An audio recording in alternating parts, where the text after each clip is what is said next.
Alors déjà, quand on choisit le menu au restaurant, on peut choisir de différentes manières. Il y a ceux qui choisissent seuls, c'est-à-dire qui choisissent vraiment en fonction de ce qu'ils ont envie de manger, donc qui se laissent happer par la carte et qui décident au gré de leurs envies, au gré de leurs cinq sens, ou qui peuvent choisir seuls, mais plutôt avec la tête aussi. Ça arrive, des personnes qui vont vraiment raisonner avec ce qu'elles ont envie, alors pas tellement envie de manger, mais ce qui serait bien pour elles de manger. Donc elles sont dans une logique finalement assez mentale de s'imaginer qu'est-ce qu'elles devraient manger dans ce restaurant, soit parce que c'est un restaurant qui répond à tel ou tel critère et elles veulent absolument goûter la spécialité du restaurant, ou alors parce qu'elles ont peut-être une relation un peu compliquée avec la nourriture et du coup elles vont manger en fonction de critères préétablis. Donc il y a des personnes effectivement qui mangent, enfin qui font des choix uniquement en fonction d'elles-mêmes. Et ça, effectivement, ça peut aussi concerner des personnes qui vont faire le choix de toujours prendre la même chose, de ne pas varier d'un iota pour être sûr de ne pas se tromper, ou au contraire des personnes qui vont décider de changer à chaque fois pour pouvoir avoir l'occasion de goûter plein de choses. Donc déjà, la question que j'ai envie de vous poser, c'est si vous mangez seul au restaurant, pas si vous mangez seul, pardon, si vous décidez seul, c'est-à-dire sans demander conseil à d'autres personnes, mais uniquement en vous fiant à vos sensations de ce que vous allez manger, est-ce que vous vous retrouvez dans l'un ou l'autre des cas de figure que je viens de présenter? Et puis, il y a d'autres manières, évidemment, de choisir ce qu'on va manger au restaurant. Il y a aussi la manière de faire confiance. Alors, soit à un convive qui est là avec vous et qui va vous conseiller quelque chose, la spécialité de la maison peut-être, ou son petit plat favori de la maison, soit faire confiance également aux serveurs qui, très souvent, sont en capacité de nous orienter, de nous guider dans le choix de tel ou tel plat. Et d'ailleurs, c'est hyper agréable, je ne sais pas si vous êtes d'accord avec moi, d'avoir les retours, ou plutôt les conseils avisés d'un serveur qui voit passer beaucoup de plats et qui, avec quelques questions bien senties, peut vous aider justement à vous décider et à faire le bon choix. Et puis au-delà de ça, au-delà des personnes qui choisissent d'un commun accord avec elles-mêmes, c'est-à-dire complètement solo, ou des personnes qui choisissent avec l'aide d'autres personnes, que ce soit des serveurs ou des convives qui sont à table avec elles, il y a aussi des personnes qui vont choisir sur des photos. Et on voit de plus en plus ça se développer, notamment avec la crise sanitaire et le développement des QR codes pour les menus. On voit de plus en plus de personnes qui choisissent de façon très visuelle ce qu'elles vont manger. C'est-à-dire qu'il y a un menu qui présente, y compris visuellement, les différents plats qui sont proposés. Alors c'est vrai que dans ce cas de figure-là, je pense que vous êtes d'accord avec moi pour dire que on sait ce qu'on va manger, puisqu'il n'y a pas la surprise, on sait à peu près à quoi s'attendre, comment ça va être présenté, quelle tête ça va avoir, etc.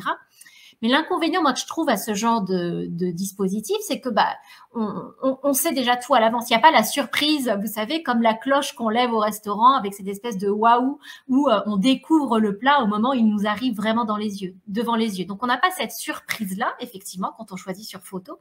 Et puis, on a aussi la certitude qu'on ne va pas être déçu parce qu'on sait préalablement à quoi ça va ressembler. Ce qui est d'ailleurs pas forcément toujours le cas, parce que c'est pas parce que c'est beau visuellement que ça va être bon au niveau gustatif, ou qu'en tout cas ça va nous plaire. Donc finalement, choisir sur des photos, c'est quelque part donner un peu la primeur, la priorité à un sens qui est le sens de la vue sur tous les autres, alors que, me semble-t-il en tout cas, déguster un plat, ça ne se fait pas qu'au niveau visuel, mais il y a vraiment les 5 sens qui sont embarqués dans cette aventure. Donc, ça peut être intéressant de vous demander comment vous choisissez au resto. Encore une fois, est-ce que vous faites appel à d'autres personnes pour vous aider? Est-ce que vous faites peut-être comme les autres sans même vous poser de questions, en vous disant au moins ça sera plus simple? Ou est-ce que vous êtes du coup parfois hésitant parce qu'il y a justement ce vertige un petit peu délicieux au moment de choisir ce que vous allez déguster? Et moi, je trouve que ça peut être intéressant de se poser cette question et puis surtout d'ouvrir, de transposer un petit peu à d'autres univers et de vous demander peut-être dans quelle mesure c'est compliqué pour vous de faire des choix. Est-ce que quand vous faites un choix, vous êtes toujours dans cette espèce de tension de vous dire est-ce que c'est le bon choix? Est-ce que je ne vais pas regretter? Est-ce que je ne vais pas être déçue? Puisque évidemment, choisir quelque chose, c'est renoncer à quelque chose d'autre. Donc, choisir un plat, c'est quelque part peut-être ressentir de la frustration parce que vous aurez plus envie de déguster le plat du voisin quand il arrivera sur la table. Donc, il y a ce petit risque qu'on prend quand on est au resto, évidemment, et puis quand on est de façon plus globale dans la vie. À chaque fois qu'on prend une décision, on prend le risque potentiellement d'être déçu. Donc moi, ce que j'aimerais, c'est que vous vous interrogiez là-dessus, que vous posiez la question sur comment c'est pour moi de choisir au restaurant, à quel point je me sens à l'aise ou pas de choisir, peut-être de sortir des sentiers battus, ou au contraire, je me dis que je préfère tout le temps prendre la même chose, comme ça au moins je suis sûre que je ne serai pas déçue. Comment vous vous mettez un petit peu dans ce dispositif pour faire un choix? Et puis, qu'est-ce que ça dit aussi, ce choix que vous êtes en capacité de faire plus ou moins facilement? Qu'est-ce que ça dit de votre capacité d'imagination, de projection? À quel point vous êtes en capacité d'imaginer, de rêver peut-être ce qui va arriver, de vous le représenter avant que ça n'arrive devant vos yeux et du coup de vous faire un petit peu une idée avant même que les choses soient là. Et puis également dans tout ce processus décisionnel, comment vous vous sentez quand les choses qui arrivent sur la table ne sont pas exactement ce à quoi vous vous attendiez et qu'après dégustation, vous vous dites non, c'est pas tout à fait ça. Comment vous accueillez finalement cette petite déception? Est-ce que c'est quelque chose qui est difficile à surmonter pour vous? Est-ce que vous arrivez facilement à prendre du recul et à vous dire que c'est pas si grave, que c'est une expérience parmi d'autres? Comment vous vous sentez à table au restaurant quand ça se passe comme ça au niveau du choix que vous venez de faire? Et évidemment, vous le savez, en cuisine thérapie, ce qui va nous intéresser, c'est de regarder par la lorgnette quelque chose en relation avec la cuisine, de près ou de loin, et puis se demander après comment ça peut résonner dans d'autres aspects de sa vie, comment ça peut raconter des choses de soi et éventuellement venir nous dévoiler sur des petites facettes, pas forcément hyper clair de notre personnalité.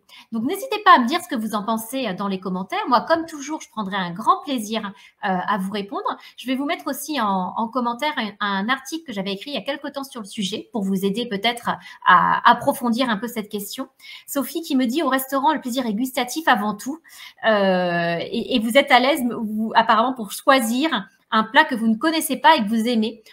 Autant être curieuse. Alors, je suis complètement d'accord avec vous, Sophie. Et d'ailleurs, je me laisse assez régulièrement, moi, tenter. Je ne sais pas si vous connaissez ce principe par les menus à l'aveugle. Donc, les menus où, en gros, vous faites confiance au chef et vous ne connaissez rien de ce qui va arriver. Et je trouve que ces menus sont vraiment très intéressants parce qu'il y a ce côté...